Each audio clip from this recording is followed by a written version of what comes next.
Welcome to the Peds NP. I'm your host, Becky Carson. Join us as we tackle one of the most essential cornerstones of healthcare practice, documentation.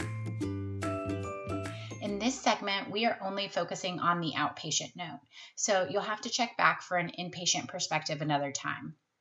Clinical notes are the major outcome of your daily work. You'll write one for every patient, every day, for the rest of your years in practice.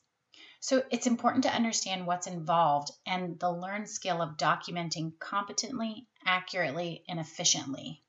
Documenting your patient visit accomplishes several things. First, it's the communication from you to either your future self or a colleague as to what's going on with the patient at this visit. It makes note of this particular moment in time because we know that health exists on a continuum. Your documentation of how the child is doing today during this 15-minute encounter is valuable when monitoring things like growth and development, chronic diseases, and progression of illness. Next, it's your opportunity to apply your knowledge of pediatrics to a real-life clinical scenario and demonstrate your understanding of the primary care principles in a way that not only impresses your faculty, me, but can actually make an impact on a child's life. You should be using evidence-based practice to guide your management. So what better time to apply that knowledge than a live patient encounter? And lastly, it's an important interaction with the medical legal system. I'll touch on this topic several times throughout the podcast, but you'll see that when your note goes into the electronic medical record, that you're signing a legal document as to your experience as a provider with that patient. I once worked with a colleague who was my favorite kind of physician. She was a nurse first doctor. She had been called to a medical malpractice case.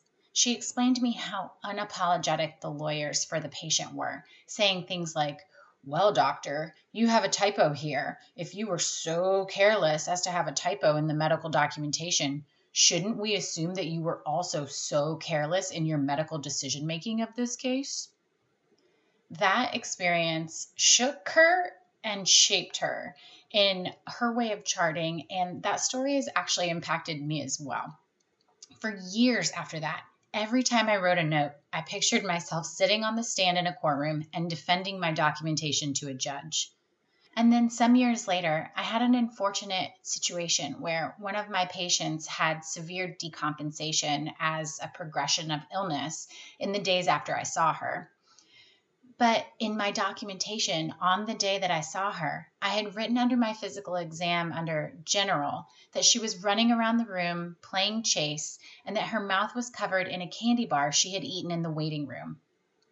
That, in conjunction with a specific telling of my medical rationale and the remainder of my history and physical, proved essential in protecting me from a mother's threat that I had been negligent. I certainly never would have thought that anything bad would happen to this child, but I'm so thankful for my detailed charting habits. The end of the story is that the child ended up okay and was able to be discharged home. But I want you to have these detailed charting habits too. So let's get started. Remember that, as I said, we're only going to talk about outpatient notes. This certainly won't be prescriptive or the end-all be-all of documenting, but it's enough to get you started on your assignments so that you can receive some substantive and individualized feedback. Your clinic note should read like a book. When you read a book, you read the first chapter and then the second chapter, and so on. The information you read in the first chapter should inform the rest of the chapters too. So any information you learn in chapter 1 informs you about things you learn in chapter 2 and 3 and 4. The same is true of documentation. And to bring another literary reference to it, we providers and faculty are big lovers of dramatic irony, meaning that we love to be teased with knowledge related to the end of the story in the beginning. So when you're writing your HPI, you want to guide the reader towards your differential diagnosis and medical decision-making.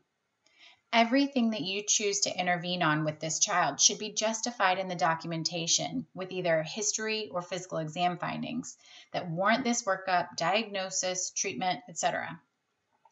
Okay, let's get started with the HPI.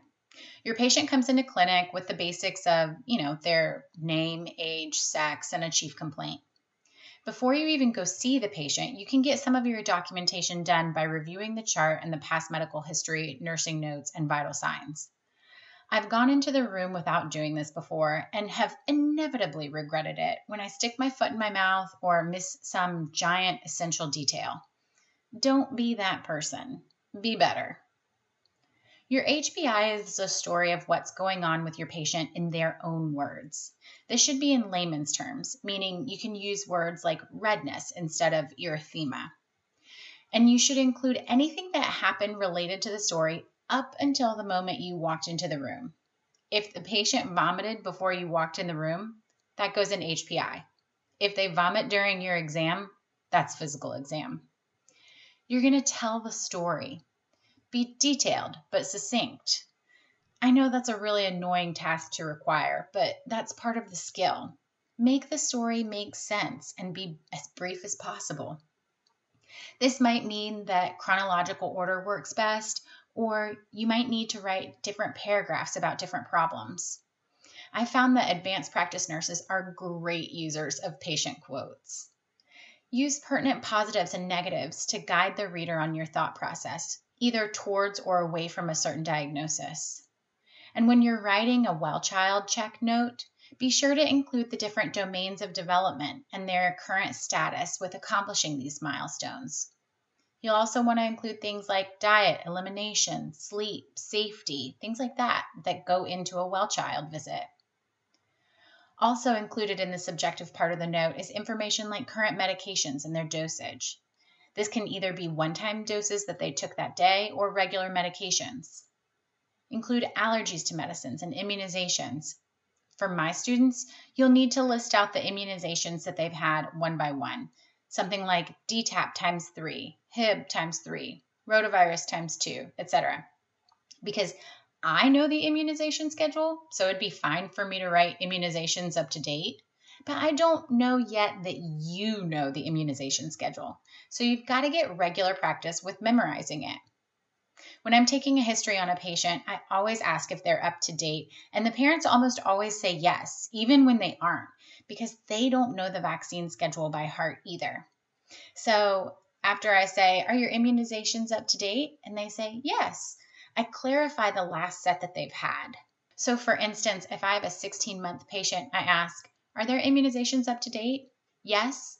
Great. So they last got their 15-month vaccines? You'd be surprised at the number of parents who think back and say, "Oh, wait, her 15-month appointment is next week, and she had a fever at 12 months. So I guess the last set of vaccines she got was at 6 months." This has major implications for our medical decision-making sometimes, especially when we're talking about sick visits and exposures.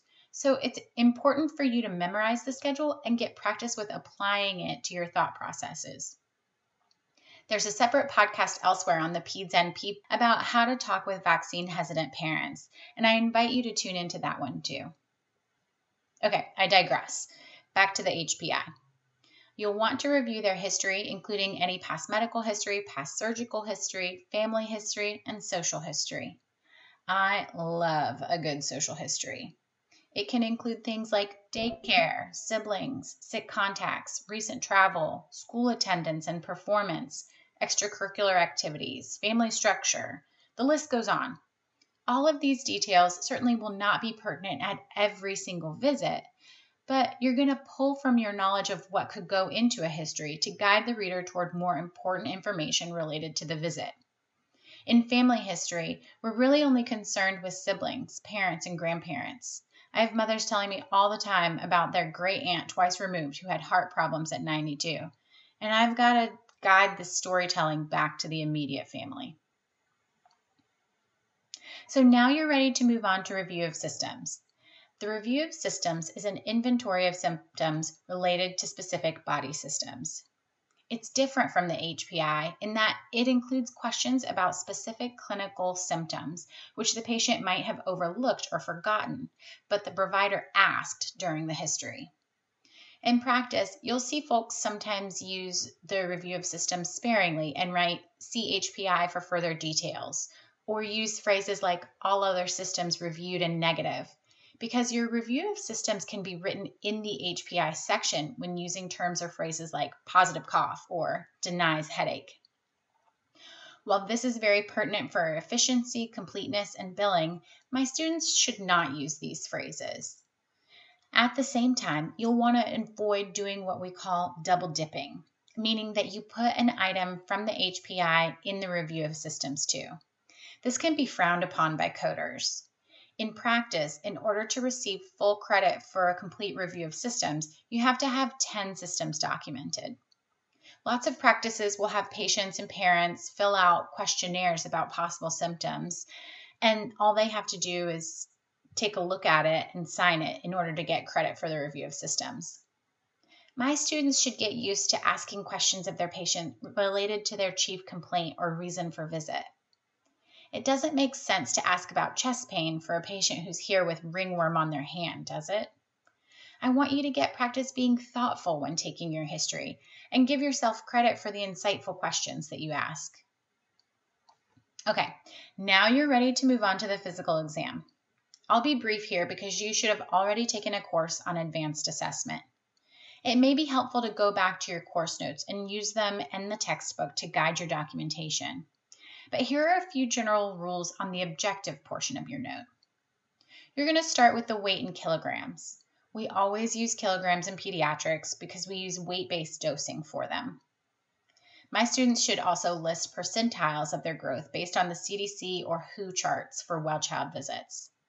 The WHO charts tend to give more accurate depiction of weight because they're based on international reference ranges for children who breastfeed all over the world, whereas the CDC charts can show children as artificially deflated.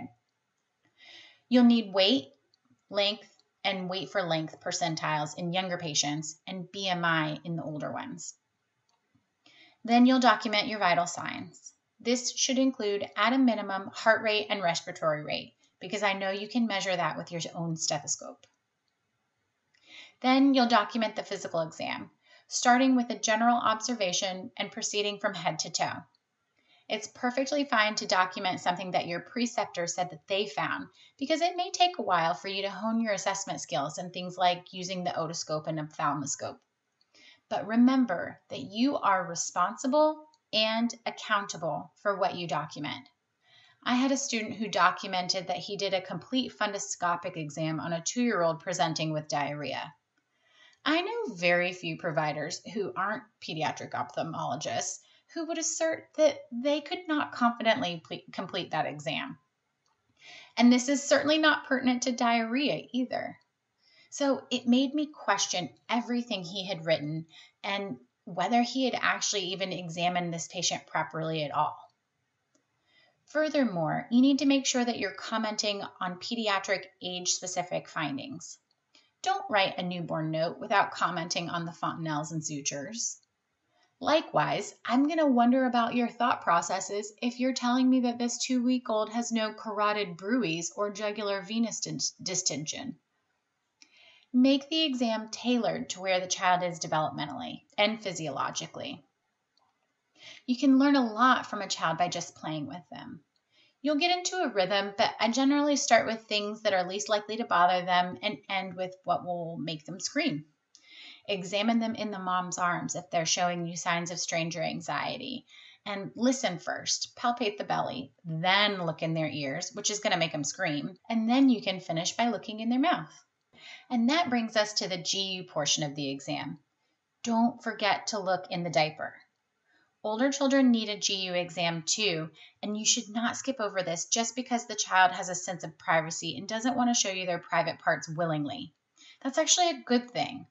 And before you do anything, you'll need to tell the child at an age-appropriate way that it's time to look at their private parts, but you're just going to do it to make sure that they're healthy. And we don't do this anywhere else but at the doctor's office. And we only do it because mom or dad are here and they say it's okay because we're checking to make sure that you're healthy.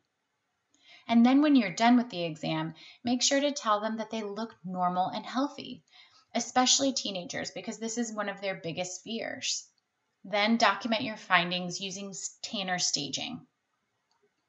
It may be reasonable to do a focused exam for a sick visit, but make sure that you're including physical exam findings related to the chief complaint and diagnosis. If a child is presenting for vomiting and diarrhea, you'll want to make sure you include physical exam findings related to their degree of dehydration. Talk about skin turgor, cap refill, if they have sunken eyes, how moist are their mucous membranes, their level of consciousness, tachycardia, etc. The focused exam is not an excuse to write a shortcut, faster note. In fact, it should be plenty detailed relating to more in-depth pertinent systems. Okay, now you're ready to do any diagnostic studies and start your differential diagnosis. I put these together because they can inform one another, and I really don't care which order you put it in. For the differential diagnosis, there is more than one way to think about this, and we'll cover the larger task of developing a differential diagnosis in a different episode. But for now, you should list all the possible etiologies for the chief complaint. You can list them in number form. Sometimes I'll write versus, so something like viral URI versus pneumonia. Or another stylistic approach I'll sometimes use is to use the word not when you're in fact telling the reader a differential diagnosis item that you've considered but ruled out.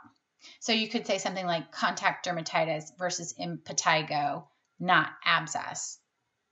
Mostly, I just want you to think more broadly and thoughtfully about what could be going on with your patient.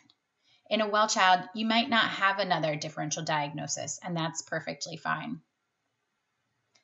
Next, you'll write your management plan. This includes any medications or therapies that you'll prescribe.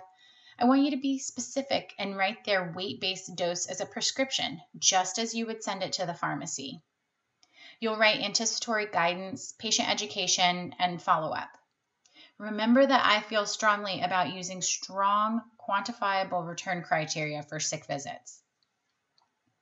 Lastly, you should give a critical case analysis of your patient. Think of this as the medical decision making and where you justify your diagnosis or management with evidence from the literature. Tell me what you were thinking, why you did what you did, and how you knew it. You'll hear me ask you to change your color when writing your notes. This means that you're kind of giving me an aside where you can tell me that maybe you didn't agree with a choice your preceptor made, or maybe after going home you were reading about the disease process and you decided that you should have sent another diagnostic study, or you could have used a different medication. Simply change the color of your font and tell me that you would have done differently and why. You'll see that your preceptors make clinical choices for a number of reasons.